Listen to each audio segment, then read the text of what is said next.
놀라우신 아버지 하나님 감사합니다. 이 아침 이 새벽 모든 영광을 홀로 받으실 합당하신 우리 하나님께 올려드립니다.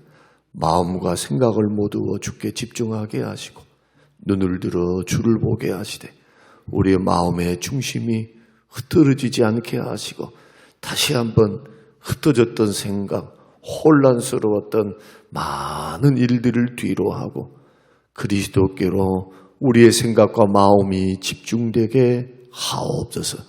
감사드리오며 예수님 이름으로 기도합니다. 아멘. 아멘. 우리 하나님 말씀 베드로전서 4장 12절에서 14절 말씀입니다. 베드로전서 4장 12절에서 14절.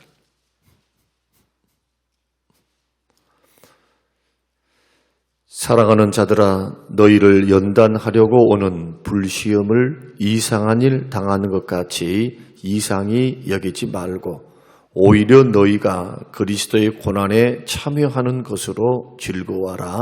이는 그의 영광을 나타내실 때에 너희로 즐거워하고 기뻐하게 하려 함이라. 너희가 그리스도의 이름으로 치욕을 당하면 복 있는 자로다. 영광의 영 곧 하나님의 영이 너희 위에 계심이라. 아멘. 아멘. 우리 성경의 오늘 말씀을 통해서 그리스도의 고난에 참여하십시오 라는 제목으로 함께 말씀을 나누면서 오늘 좀 고난 이야기를 조금 해보려고 합니다. 사람마다 다 상처도 있고 사람마다 다 고난도 있어요. 그런데 그 상처와 고난도 성격이 여러 유형입니다. 자기가 잘못해가지고 죄 지어서 고난받는 것에는 참아봤자 그것은 상이 없어요. 그래서 죄 짓는 것 때문에 참아봤자 뭔 소용이 있겠는가? 상처도 마찬가지예요. 자기가 잘못해갖고 상처를 받아놓고 그것을 남 탓하고 있는 사람, 회개할 줄 모르는 사람. 만약에 그런 방향으로 만약에 내가 가게 된다면 고칠 수 있는 방법이 없죠. 왜? 남 탓하니까. 자기 잘못은 하나도 없어요. 이럴 때는 회개해야 합니다. 잘못을 뉘우쳐야 합니다. 그래야 고난과 상처를 딛고 일어설 수가 있어요. 반대로 나는 잘못한 것이 없어요. 아무리 생각해도 나는 몇 프로 잘못 안 한 게 뭐가 있겠습니까만은 그러나 예수님을 믿는다는 것 때문에 신앙이 있다는 것 때문에 참는 거죠. 불이익을 당했습니다. 모욕을 당했습니다. 물리적인 핍박을 당했습니다. 어려움을 당했습니다. 그 대상이 남편일 수 있고 아내일 수 있고 자식일 수 있어요. 국가일 수도 있고. 나는 바르게 믿어보려고 그래요. 그런데 고난과 핍박 때문에 상처를 받습니다. 여기에는 즐거워하고 기뻐해야 합니다. 상이 크기 때문에. 그리고 우리에게 줄 영적인 유익이 너무너무 커요. 너무너무. 그래서 하나님께서는 우리가 당하는 고난을 없애주기도 하시지만 기도를 통해서 하나님께서 우리의 고난을 치워주시기도 하시지만 오늘 본문 말씀 보니까 하나님께서는 고난을 통해서 우리의 믿음과 마음을 연단도 하십니다. 고난의 성격이 어떤 고난인가에 따라서 자기 잘못인가? 그러면 회개해야 돼요. 고쳐야 됩니다. 그 성격 고쳐야 되고요. 그 말투 고쳐야 되고요. 그 원인 제공을 고쳐야 돼요. 또 반복되면 또 그럴 거라는 거예요. 그래서 이런 식으로 상처를 받았습니다. 고난받았습니다. 막 하는 사람들은 다른 데 갖다 놔도 똑같아요. 다른 환경 속에 데려다 놔도 똑같아.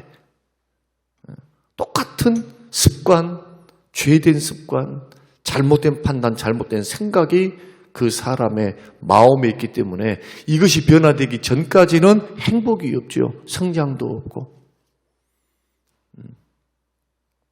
그래서 우리들이 당하는 많은 시험들, 상처들, 아픔들, 고난들, 이 성격을 조금 규명해 볼 필요가 있습니다.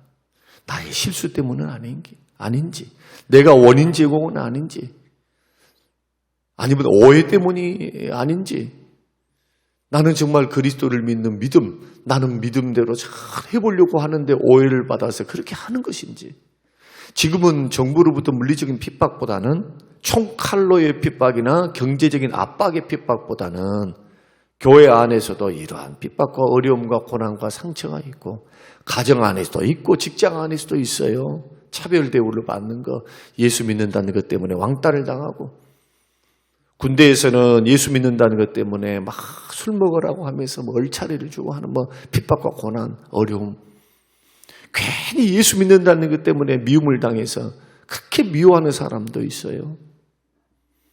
그런데 예를 하나 들어보겠습니다. 자, 상처도, 똑같은 상처도 대상이 누구인가에 따라서 상처가 달라요. 받아들이는 감도가. 예를 들어서 메뚜기에게 1cm 정도의 상처가 났다. 치명상입니다. 치명상. 그러나 코끼리에게 1cm의 상처는 그것은 아무것도 아니에요. 그게 긁힌 거지요, 그냥. 똑같은 1cm 상처라 할지라도 대상이, 그 사람의 마음 상태가 어떤지, 그 사람이 지금 멘탈이 강한지 아니면 약한지, 또 믿음이 큰지 믿음이 적은지, 여기 차이에 의해서 그것을 극복해 나가는 방법은 너무나 다르다. 또 하나를 예를 들어보면 간장종지 알죠? 간장종지.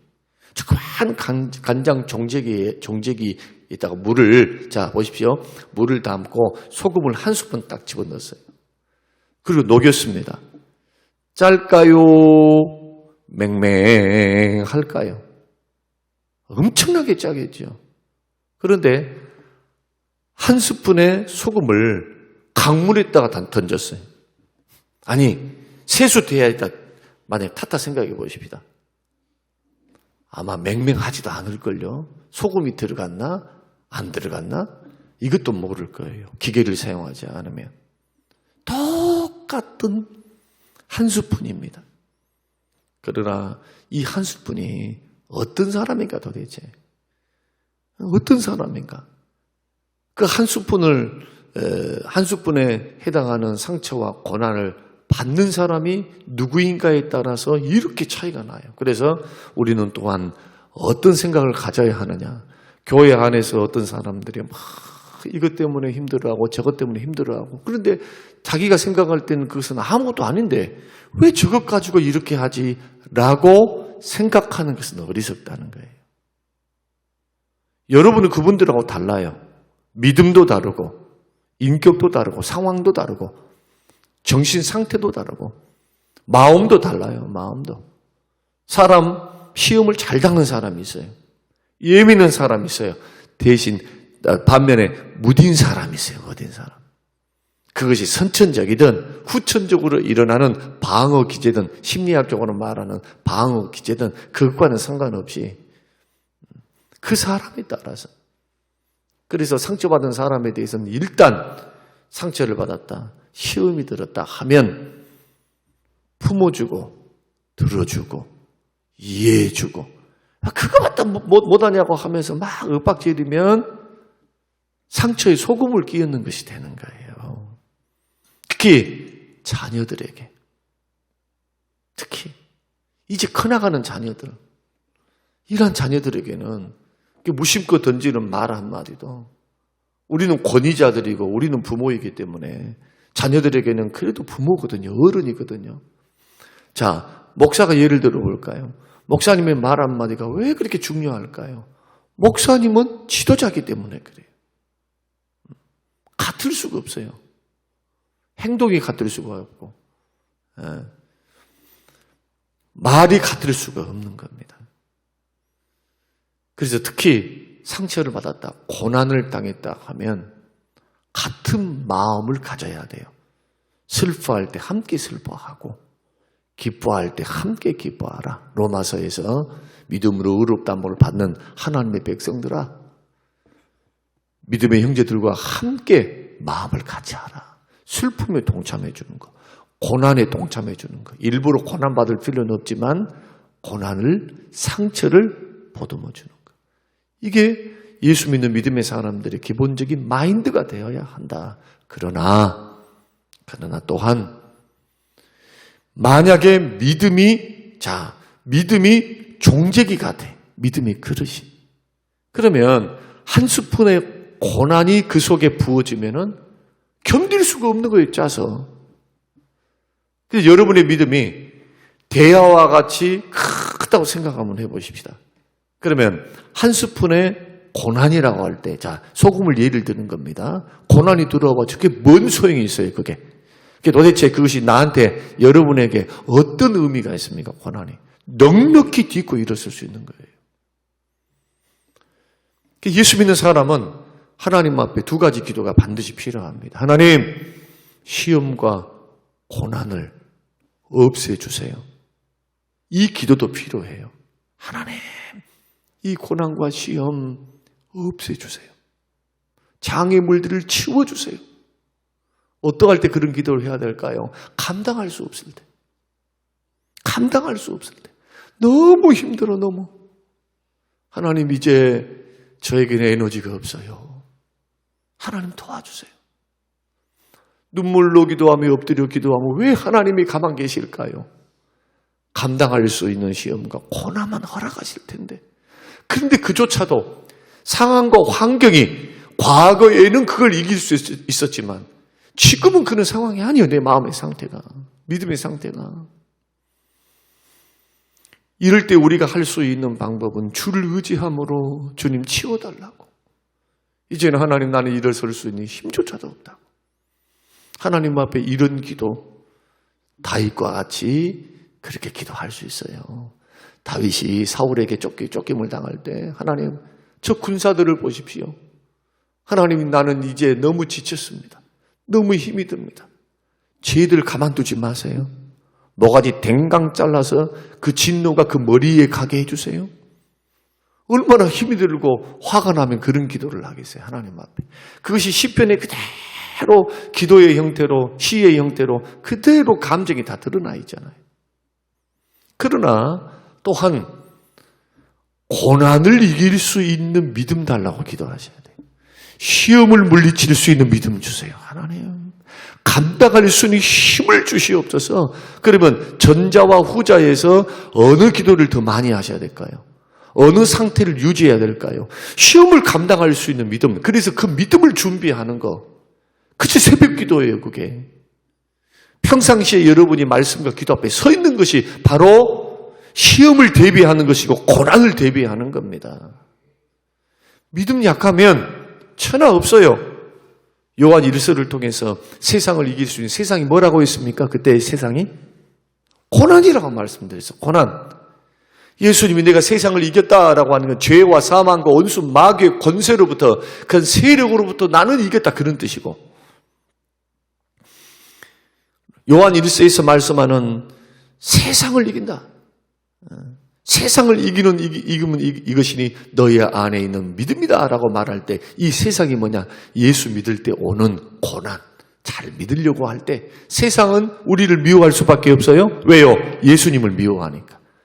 예수님이 그렇게 말씀하셨어요. 너희들이 밖에 나가서 전도를 하거나 신앙생활을 하거나 선교를 하거나 믿음 생활을 할 때 너희를 미워할 것이다. 왜냐하면 쟤들이 나를 미워하니까. 똑같아요. 우리가 믿음의 길을 걸어갈 때 불신자들은 예수님을 모르니까 우리를 가리켜서 고집쟁이다, 배타주의적인 사람들이다, 열광주의다, 광신자들이다 하면서 우리를 폄하하고 비하시키고 이런 경향이 있습니다. 이런 시대에 여러분 넓게 적용을 한번 해보라는 거예요. 교회 안에서도 또 가정 안에서도 왜 시험이 없고 왜 상처가 없고 왜 고난이 없겠습니까? 그러나 내 믿음의 크기가 종재기가 아니고 내 믿음의 크기가 대화와 같이 크다면 여러분 넉넉히 이기고 승리할 줄로 믿습니다. 마찬가지로 하나님 은혜를 생각해 보십시다. 자, 하나님의 눈으로 이렇게 봤을 때 여러분들이 하고 있는 신앙생활 한번 하나님 눈으로 볼 때 양이 얼마나 찰까요? 이제 한번 더 물어보는 거예요. 여러분들이 무슨 선을 행합니다. 무슨 일을 합니다. 봉사를 합니다. 나는 우리 교회에서 이렇게 저렇게 합니다. 하는 게 하나님 앞에 어느 정도로 영향을 끼칠까요? 광활하신 주님, 광대하신 주님, 위대하신 주님, 우주 만물을 창조하신 주님. 사람이 우리만 있습니까? 전 세계에서 지금 지구상에 존재했던 그 수많은 기라성 같은 사람들, 믿음의 위인들, 성경에 나오는 그 믿음의 사람들 다 별반 다를 것 없어요, 우리하고. 성정이 똑같아. 야고보서 5장의 말씀대로요. 엘리야도 우리와 같이 성정이 같아요. 화가 나면 화를 내고 힘이 들면은 저렇게 영적으로 침체돼서 우울해하고 죽고 싶다 그러고 다 그런 영적인 약함들을 가지고 있습니다. 여러분 마찬가지로 주님 앞에 이것저것 많이 하면 주님이 막 기뻐할 것이다. 여러분 그것이 주님을 만족시킬 것이다 생각한다면 그건 오판이라는 거예요. 그것은 열심을 품고 주를 섬기는 거예요. 열심을 품고 사명과 은사 따라서 섬기는 거예요. 그러니까 옆에서 우리를 최종적으로 판단하실 분은 주님이니까 사도 바울도 자기를 자기가 평가 안 하잖아요. 뭐 하려고 사람들 말을 듣고 평가를 자기가 내립니까? 영향을 받습니까? 나를 평가하실 분은 그리스도니라. 그리스도가 나를 평가하시는 거예요. 그래서 모든 것은 지나간 일이에요. 어제까지 했던 것은. 뒤의 것으로 여기고 앞을 바라보고 걸어가는 거예요. 그러려면 새벽 기도하면서 말씀과 기도 앞에서 늘 자신이 은혜로 새로워져야죠. 목표를 바라보고 십자가를 바라보고 부름의 상을 바라보고 그리스도 예수를 표대로 삼고 하루하루 살다 보면 그 인생이 되는 거예요.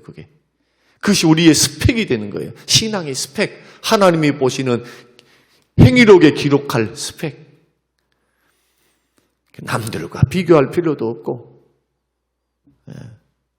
못했다고 너무 자책할 필요도 없고 하나님 말씀이 우리를 이끄는 대로 잘못했으면 회개하고 반성하고 다시 한번 하나님 말씀이 가르쳐 주시는 그 뜻을 따라서 은사를 따라서 감동 따라서 성령의 인도를 따라서 열심히 허송세월 보내지 말고 고난이 와도 핍박이 와도 넉넉한 믿음을 가지고 여러분 봉사도 하시고 고난도 이기시고 상처도 이기시면서 여러분 승리의 길을 걸어가시기를 주의 이름으로 축원합니다. 반대로 자 하나님의 은혜를 생각해 보세요. 풍성하신 주의 은혜와 사랑을 생각해 보세요. 용서하지 못할 죄가 있을까요? 용서하지 못할 죄. 은혜가 풍성하시고 사랑이 풍성하신 주님, 독생자를 아낌없이 우리를 위해 십자가에 죽게 하신 그 주님 앞에 여러분 용서하지 못할 죄, 여러분이 죄를 지었는데 용서하지 못할 죄가 있을까요? 하나님 사전에 용서하지 못할 죄는 없어요. 씻음받지 못할 죄는 없어요. 단지 회개하지 않을 뿐이지. 그래서 형제들을 바라볼 때, 사람들을 바라볼 때 언제나 주님의 눈으로 바라봐야 됩니다. 긍휼의 눈. 우리 주님은 저 형제를 어떻게 바라볼까? 우리 주님은 저 살인자를 어떻게 바라볼까? 죽일 놈이야. 아니요. 우리 주님은 한 사람도 멸망당하는 것을, 구원받지 못하는 것을 원하지 아니하십니다.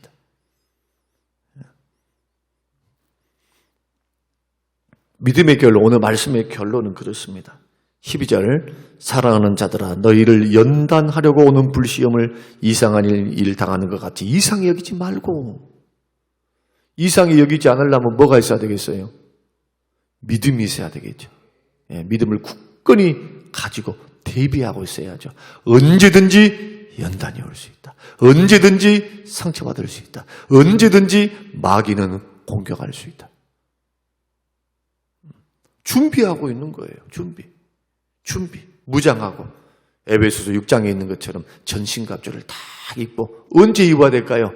영적으로는요. 날마다 그렇게 준비하고 있어야 돼요. 육체가 아니니까. 육체를 한다면 막 머리 모자 쓰고 있어야 되고 자지도 못하고 막 그러지 말고 영적으로는 시시때때로 마귀는 자지도 않고 졸지도 않으면서 우리를 넘어뜨리려고 밤에도 무의식 중에서도 하여튼 영물이기 때문에 육체가 없잖아요. 영이기 때문에 도전해 오니까 영혼은 잠들어서는 안 되겠죠. 육체는 잠이 들어도 영혼은 쉬어서는 안 되겠죠. 쉬려면 주의 품 안에서 쉬어야 되고 영적인 긴장을 다 가지고 있어야 한다. 12절 말씀, 13절 오히려 너희가 그리스도의 고난에 참여하는 것으로 즐거워하라. 성경은 연단받고 고난이 오고 시험이 오면 이상하게 기뻐하래요. 그런데 우리는 반대로 생각합니다. 우리는 시험과 고난을 싫어해요. 좋아할 사람 한 사람 없거든요. 근데 하나님이 복을 주시려고 할 때는 언제나 연단하십니다. 그 사람 쓰려고 하면 연단을 해요. 교회를 들어와가지고 나는 상처도 없고요. 그러려면 교회 다니면 안 돼요. 그런 사람들은. 편안하게 산속에 들어가서 살 일이지 공동체 안에 들어와가지고 뭐하려고 보대끼고 삽니까?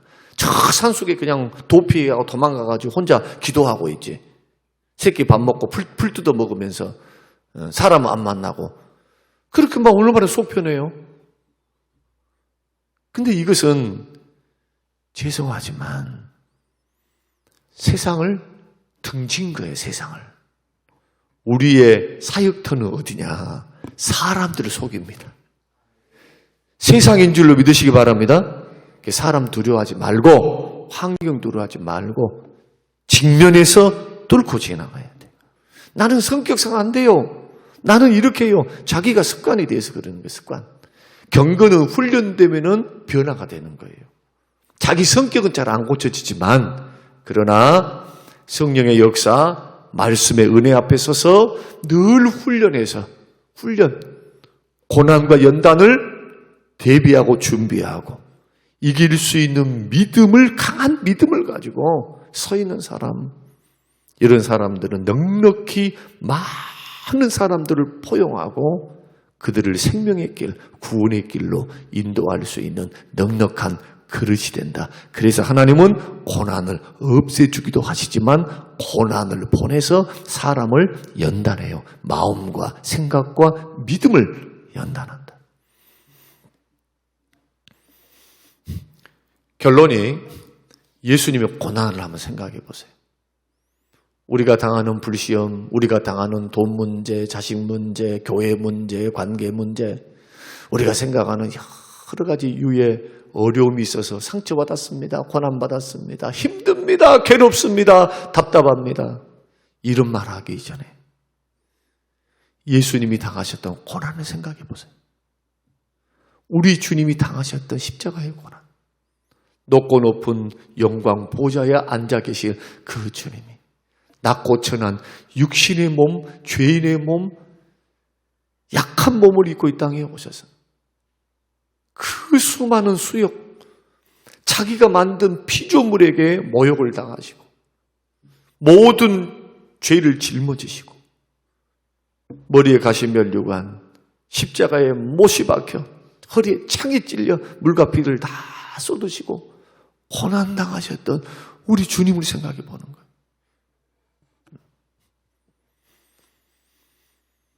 그리스도의 고난에 참여하는 자들은 상이 있습니다.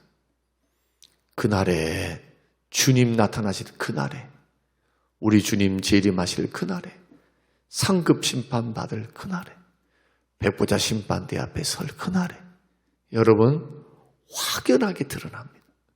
확연하게 정결한 신부와 같이 우리가 그리스도 신랑 되신 그리스도를 만날 끝에 최종적인 완전한 승리, 영광, 축복이 그때 이루어지고 이 땅에서 고난받고 연단받은 사람들은 신앙이 좋아질 것뿐만 아니고 연단받은 큰 믿음 위에 하나님께서 복을 부어주십니다. 감당할 수 있기 때문에 물질도 맡기시고 건강도 맡기시고 시간도 사람도 환경도 맡기시면서 우리 하나님은 하나님의 일을 이루어 가실 줄로 믿습니다. 연단과 고난 없이 쓰임 받으려고 하면 안 돼요. 쓰임 받으려고 하면 한번 곰곰이 생각해 봐야 돼요. 나는 정말로 연단받은 그런 빚어진 그릇으로 지금 세워져 가고 있는가, 아니면 시험에 홀딱 빠져가지고 그냥 거기서 막 이러지 몰라 어쨌든 이런 식으로 걸어가면 20년 30년 믿어서도 발전이 없어요. 성장이 없다니까, 성장. 그래서 자아가 깨어지지 않은 사람은 그만큼 어려워, 신앙생활은. 자기가 부인이 안 됐는데 얼마나 힘들겠어요. 주님이 이 방향으로 가자 아무리 말해봤자 본인 고집대로 하려는데. 제가 오늘 새벽에 이제 우리 중직자 피택을 위해서 계속 교육을 하고 있습니다만은, 교육을 하면서 저는 믿음의 길을 걸어갈 때 이것이 이제 출발인데, 지금 출발입니다. 앞으로 사역해야 될 사역들이 남아있는데, 저의 기도의 제목은 뭐냐? 하나님 끝까지 겸손하게 어려움을 딛고 일어서는 큰 그릇들이 되게 달라고 기도합니다. 하나님 교회에 거친 돌이 되서는 안 돼요. 비싼 밥 먹고 살고 크신 은혜를 받고 실족시키는 자가 되면 안 돼요. 절대로. 세워주는 자, 살리는 자. 그러려면 여러분 연단 받으십시오. 시험을 딛고 일어서십시오. 그리스도의 고난을 여러분 묵상하십시오. 거기에 여러분의 믿음을 키우십시오. 그러면 똑같은 무게의 상처와 고난이 와도 넉넉히 딛고 이길 수 있다. 오늘 이 말씀이 저와 여러분의 큰 도전이 되어서 오늘 새벽 말씀 함께 나누고 기도하는 우리 모든 성림교회 식구들이 이런 믿음으로 오늘 하루도 승리할 수 있게 되시기를 주님의 이름으로 축원합니다. 고마우신 아버지 하나님, 고맙습니다. 감사합니다. 어찌 상처가 없고 시험과 고난이 없을 수 있사오리이까. 그러나 아버지 하나님, 다시 한번 주의 말씀 앞으로 돌아갑니다. 불시험 당한 너 이상히 여기지 말라. 형제들아, 여러 가지 시험을 당하거든 온전히 기쁘게 여기라. 온전히 기뻐할 수 있는 단계까지, 오 주여, 말씀에 우리의 인생을 걸고 주를 의지하고 신뢰함으로 고난을 마주 대할 수 있는 용기와 믿음과 담력을 허락하여 주셔서 딛고 일어서며 승리하며 기적을 체험하고 은혜를 체험하는 귀한 기회가 되도록 축복하옵소서. 감사드리오며 예수님 이름으로 기도합니다. 아멘.